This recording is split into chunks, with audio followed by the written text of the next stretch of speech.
Келген қадамдарыңызға гүл бітсін.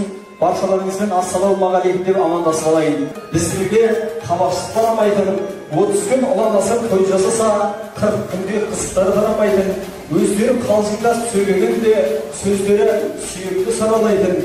Бүгін міне Қанден атам мен әмен дейін әжеміздің алтын тойы болып жатқанда, сіздердің тараптарыңыздан бір қошемет тұрмасаңыздар, жарамайды деп қояйын ағайындар.